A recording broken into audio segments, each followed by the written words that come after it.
Assalamualaikum warahmatullahi wabarakatuh. Perkenalkan, nama saya Najibuna, NPM 19 dari kelas E. Di sini saya akan memaparkan materi tentang peluang dan tantangan revolusi industri 4.0 terhadap perekonomian Indonesia. Revolusi industri 4.0 merupakan revolusi industri yang dapat dikatakan berbeda dengan revolusi industri sebelumnya. Revolusi industri generasi keempat ini memiliki skala, ruang lingkup, dan kompleksitas yang lebih luas. Kemajuan teknologi yang mengintegrasikan dunia fisik, digital, dan biologis telah mempengaruhi semua disiplin ilmu, ekonomi, industri, dan pemerintah. Perkembangan ilmu pengetahuan dan teknologi yang semakin pesat pada awal abad 20 telah melahirkan teknologi informasi dan proses produksi yang dikendalikan secara otomatis. Dengan kata lain, mesin industri telah menggunakan sistem otomatisasi berbasis komputer yang tentunya tidak lagi semuanya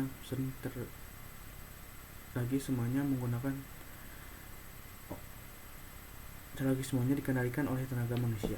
Dampaknya biaya produksi menjadi semakin murah seiring teknologi informasi yang terus bergerak maju. Revolusi industri mengalami puncaknya saat ini dengan lahirnya teknologi digital yang berdampak masif terhadap hidup manusia di seluruh dunia. Revolusi industri terkini atau generasi keempat mendorong sistem otomatisasi di dalam semua proses aktivitas. Teknologi internet yang semakin masif tidak hanya menghubungkan jutaan manusia di seluruh dunia, tetapi juga menjadi basis bagi transaksi perdagangan dan transportasi secara online. Munculnya bisnis transportasi online seperti Gojek dan Grab menunjukkan integrasi aktivitas manusia dengan teknologi informasi dan ekonomi menjadi semakin meningkat. Aplikasi media sosial, bioteknologi, dan nanoteknologi semakin menegaskan bahwa dunia dan kehidupan manusia telah berubah secara fundamental.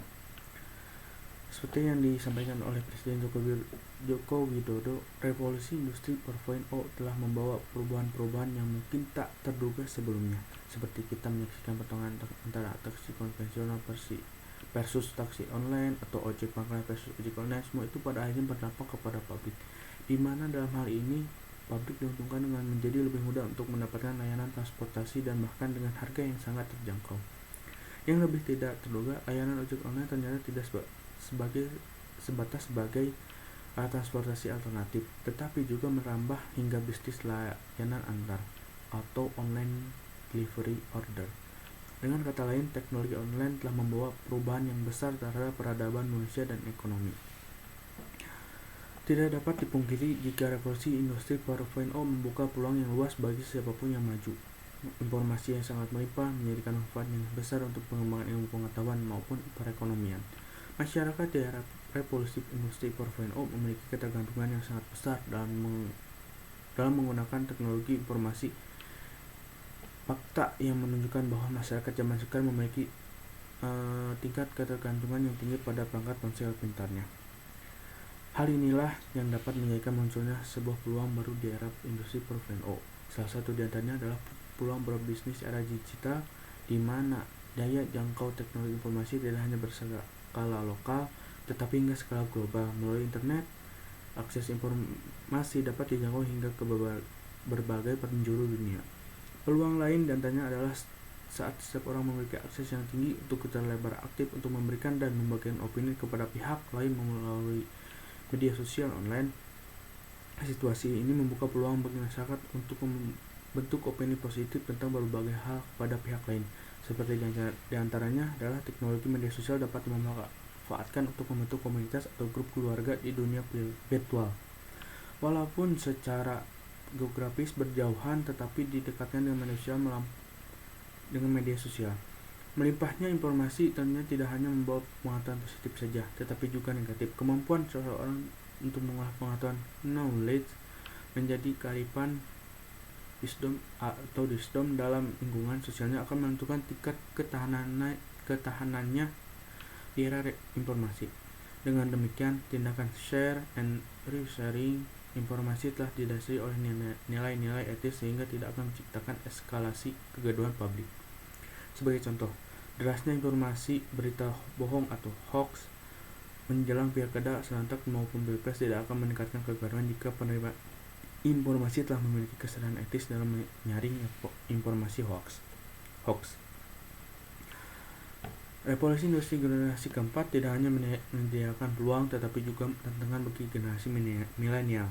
Untuk bisa beradaptasi dengan perubahan yang dibawa oleh revolusi industri 4.0, seseorang pekerja harus memiliki kemampuan yang tidak akan bisa dilakukan oleh mesin, misalnya kemampuan untuk memecahkan masalah atau kreativitas. Soft skill adalah kuncinya. Untuk dapat menghadapi perubahan pada tahun-tahun mendatang, dibutuhkan para pekerja yang memiliki soft skill seperti adanya pemecahan masalah yang kompleks, berpikir kritis, kreativitas, manajemen manusia, berkoordinasi dengan orang lain, kecerdasan emosional, penilaian dan pengambilan keputusan, berorientasi servis, negosiasi, dan fleksibilitas kognitif. Hal tersebut memiliki artian soft skill menjadi salah satu faktor paling penting untuk dimiliki para pekerja di masa depan, seperti kemampuan berkomunikasi dan bekerja sama dengan orang lain, memecahkan masalah, serta aspek kecerdasan emosional lainnya. Pada umumnya, industri menekankan kebutuhan akan karyawan yang bisa terus belajar, cepat beradaptasi, dan melek teknologi. Maka daripada hal tersebut, sistem pendidikan juga menekankan pengembangan soft skill. Selain keterampilan teknis, generasi milenial ke depan bisa lebih mampu beradaptasi secara cepat terhadap perubahan dan memiliki bekal mumpuni untuk menghadapi masa depan dan pengembangan karirnya di tengah geliat revolusi industri 4.0. Nah, dapat ditarik kesimpulan bahwa adanya revolusi industri akan membawa kita pada perubahan yang baik jika kita terus berjaga-jaga akan perkembangan dan pengaruh yang masuk ke dalam bangsa kita ini. Dan target Indonesia dalam waktu dekat yaitu mempersiapkan sektor manufaktur nasional untuk siap menuju perubahan besar dalam menghadapi revolusi industri 4.0. Kemampuan baru diperlukan untuk membangun sistem produksi yang inovatif dan berkelanjutan. Sekian hasil pemaparan dari saya. Assalamualaikum warahmatullahi wabarakatuh.